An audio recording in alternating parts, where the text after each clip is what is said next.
شب برات کیسے گزاریں؟ مختصر یہ ہے کہ اس کے اندر نیکی کریں، عبادات کریں، گناہوں سے بچیں، نفل پڑھیں، قرآن کی تلاوت کریں، تسبیحات کریں، اللہ اللہ کریں، اور نوافل جتنی پڑھ سکتے ہیں۔ یہ ساری بنیاد ہی اختیاری ہے، کسی قسم کا کوئی لزوم نہیں ہے، کوئی وجوب نہیں ہے کہ کوئی آدمی لازم کرے، اپنے اوپر سوار کر لے۔ دونوں چیزیں منع ہے۔ کسی سے کچھ بھی نہیں ہو سکتا، کوئی پکڑ نہیں ہے۔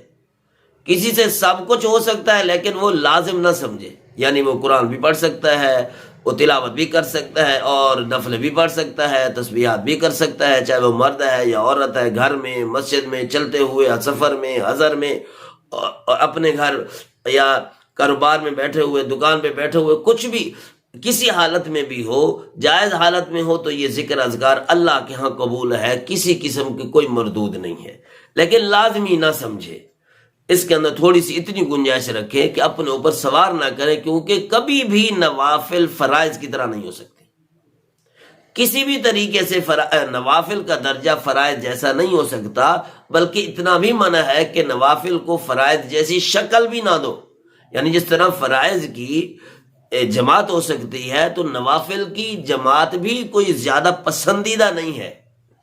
بغیر بلائے ایک دو آدمی جمع ہو جائے تو کر لے تو کسی حد تک گنجائش ہے، ورنہ جماعت نوافل کی، چاہے وہ تہجد ہی کیوں نہیں ہے، اس کو کوئی مستحسن اچھا اقدام نہیں سمجھا گیا۔ ان چیزوں سے پرہیز ہی بہتر ہے۔ اور پھر یہ ہے کہ جو تنہائی میں انسان اپنے لیے خود مانگ سکتا ہے، جو فاتحہ کی صورت اپنے لیے آرام آرام سے وہ پڑھ سکتا ہے، امام صاحب پڑھیں گے وہ تو اپنی رفتار میں پڑھیں گے نا، ٹھیک ہے وہ پڑھ دیں گے، اس کے پیچھے ہم بھی پڑھ لیں گے، لیکن جتنی آہوزاری اللہ کو مطلوب ہے معافی مانگنے کی، وہ یکسوئی میں زیادہ ہوتی ہے۔ یکسوئی میں انسان اللہ سے جیسے فریاد کر سکتا ہے، وہ گیدرنگ کے اندر ذرا مشکل ہو جاتی ہے۔ امام کی آمین کے ساتھ آمین کہنے سے، امام کی دعا کے بعد آمین کہنے سے، ٹھیک ہے فضیلت تو بہت زیادہ ہے، لیکن ایک لحاظ سے یوں بھی دیکھیں کہ جتنا میں اپنے لیے اچھے انداز میں مانگ سکتا ہوں، میرا دوست، میرے احباب اتنے طریقے سے نہیں مانگ سکیں گے، کیونکہ جو مجھے تکلیف ہے وہ مجھے پتہ ہے، وہ آپ کو پتہ نہیں ہے۔ آپ کسی طریقے سے بھی اس حد تک، اس تکلیف تک نہیں پہنچ سکتے۔ جتنی رزق کی پریشانی اگر مجھے ہے تو وہ مجھے جو تکلیف ہے وہ کسی اور کو ہو نہیں سکتی۔ جتنی مصیبت آپ پر ہے وہ مجھے نہیں ہو سکتے اس کا احساس۔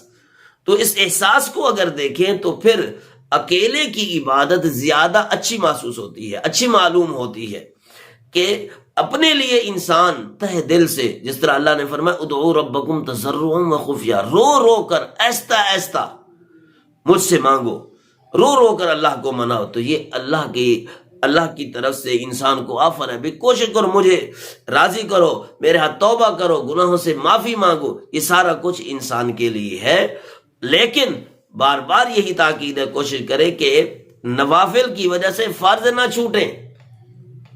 ایسا نہ ہو جس طرح ہم یوں کہیں کہ انسان خیرات تو کرتا رہے لیکن ادھر سے قرض نہ اتارے، تو قرض نہ اتارنے کا تو عذاب ہے، صدقہ کرنے کا کوئی زیادہ ثواب نہیں ہے۔ اس کا تو سوال نہیں کہ آپ نے صدقہ کیا تھا یا نہیں کیا تھا، صدقے کرتے رہیں، ادھر سے پیسے جن کا قرضہ دینا تھا وہ نہ اتاریں تو قبر میں پکڑ کا ذریعہ بن جائے گی۔ تو اسی طریقے سے کوشش یہ کریں اس رات کو کہ جتنی نمازیں قضا ہو چکی ہیں ان نمازوں کی قضا کریں، تاکہ ہمارا قرض ختم ہو۔ اللہ کے حکم کی جو ہم نے نافرمانی کی ہے، اتنا عرصے تک ہم نے نمازیں نہیں پڑھی ہیں، یا قرآنی سجدے جو لازم ہیں وہ رہتے ہیں ہمارے، کوئی نمازیں قضا ہو گئی ہیں، کچھ فرائض قضا ہو گئے ہیں، ان کو لازمی طور پر ہم قضا کریں۔ یہ سب سے بہتر عبادت ہے۔ کسی کے حقوق و لباد، کسی کے لیے ہم تنگ دامنی کا ذریعہ بنے، کسی کے لیے پریشانی کا ذریعہ بنے۔ وہ لوگ سوئے ہوئے تھے، ہم نے شور کیا، گلی کوچے کے اندر جس طرح کرکٹ کھیل لیتے ہیں، اسی طرح شادی ہوتی ہے دوسرے گھر کے اندر، غمی ہے، ان کے ہاں بوڑھے ہیں، والدین ہیں، پریشان کر رہے ہیں، آپ اپنی خوشی کی وجہ سے ساری رات بیچارے تنگ ہوئے، یہ حقوق و لباد ہے۔ آپ نے غلط کیا ہے، ان کے اپنے صرف گنجائش والے کام کی وجہ سے آپ نے ایک حرام کام کا ارتکاب کیا ہے۔ گلی محلے کے اندر کھڑے ہو کے آپ گلی ڈنڈا کھیلیں، یا اسی طرح سے کرکٹ کھیلیں، یا زور سے بولیں، اپنے فنکشن کریں، تو یہ الٹا عذاب ہے۔ یہ آپ نے اپنے لیے تو خوشی ڈھونڈی، لیکن اللہ کی عوام کے لیے، اللہ کی مخلوق کے لیے آپ عذاب کا ذریعہ، بے سکونی کا ذریعہ بن گئے تو یہ اللہ کے ہاں بھی پکڑ کا ذریعہ ہوگا۔ اور اسی طریقے سے کچھ فضول قسم کی چیزیں جو عوام نے لازم کریں، ہمارے ہاں کچھ اور ہوں گی، آپ کے علاقے میں کچھ اور ہوں گی، ان چیزوں سے بھی دوری کرنی چاہیے کہ حلوے مانڈے یعنی کہ یہ تقسیم کرنا، کھیر پکانا، یہ فلاں قسم کی دعوت، اتنی ڈشیں ہوں، ایسے برتن ہوں، کچے برتن ہوں، یہ کسی قسم کا کوئی ثبوت نہیں ہے ان کا۔ کوئی لازم نہ سمجھے اپنے اوپر، فرصت ہے تو ٹھیک ہے، نہیں فرصت تو نہ سے بسم اللہ۔ اور اسی طریقے سے چراغاں کرنا، یہ بھی ہمارے ہاں کسی قسم کا کوئی رواج، یہ فضولیات میں سے آتا ہے۔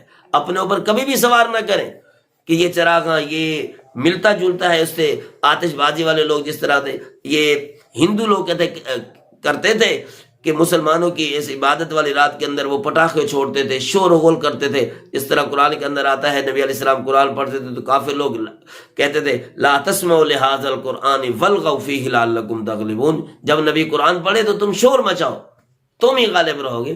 تو یہ طریقہ ہمارا نہیں ہے، امن والی رات ہے، سکون والی رات ہے، اس رات کو اللہ سے مانگے، اللہ سے بار بار مانگے، انشاءاللہ اللہ کی ذات سنے گی، اپنی ہماری مصیبتیں بھی دور ہوں گی، رزق کے اندر فراوانی بھی ملے گی، اور اسی طرح ہمارے لیے بخشش کے فیصلے بھی ہوں گے۔